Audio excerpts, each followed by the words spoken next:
If the Reapers are trapped in dark space, how did Sovereign get here? It is logical to assume the Reapers would leave one of their own behind after each extinction, a sentinel to pave the way for their inevitable return.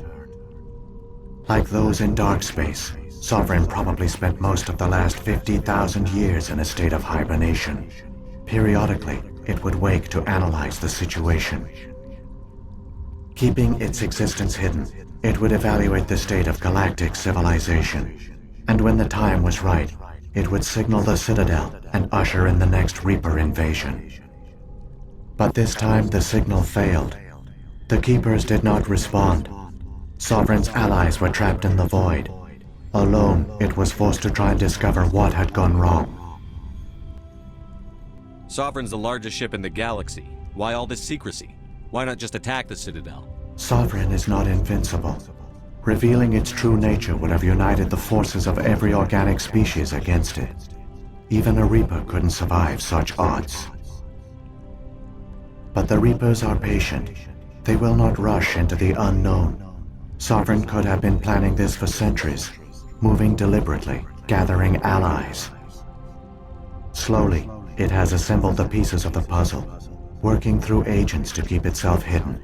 Saren is the most visible pawn of the Reapers, but I doubt he was the first. Now Sovereign has grown bold.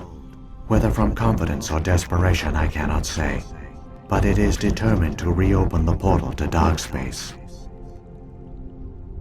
What about the beacon on Eden Prime? And the one on Vermeer? What were they for? At our apex, the beacons spanned the breadth of our empire. We used them as a single galaxy-wide network to transmit data and communications rapidly from world to world. Virtually all the beacons were destroyed during the invasion, but once the Reapers were gone, the survivors here on Ilos decided to risk sending out a message. We knew it was unlikely there were other survivors, but if there were, we wanted them to know about Ilos. We wanted to give them hope, so a message was sent across the network. You could have exposed yourself to the Reapers. In truth, we didn't expect any of the beacons would still function, but we had to try. If there were survivors, we had to reach them. The message was meant for our own people.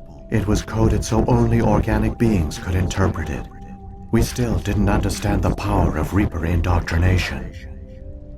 We never realized it could lead an agent of the machines, like Saren, to this world. But it has also led you here. So perhaps we did not fail after all. So when the Reapers created the Citadel, they created the Keepers as well?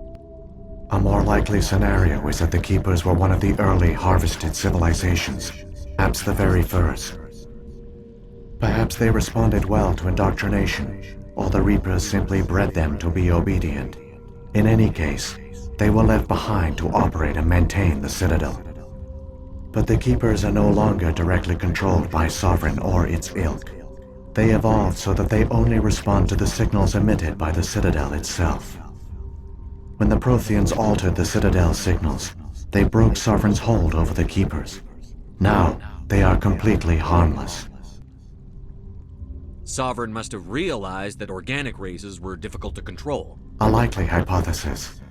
The Keepers evolved in an unanticipated direction. Non-organic servants like the Geth would be more predictable. What happened to the survivors from the Conduit project? They used the Conduit to gain access to the Citadel, but the Conduit is only a prototype. The portal only links in one direction, so they were trapped on the station. I do not know what became of them then. It is unlikely they found any food or water on the station. I fear they suffered a slow, grim death. I only know they succeeded in their mission to seal the relay. Your presence here proves their sacrifice was not in vain. Saren's got enough of a head start. Grab that data file and let's go. The one you call Saren has not reached the Conduit. Not yet. There is still hope if you hurry.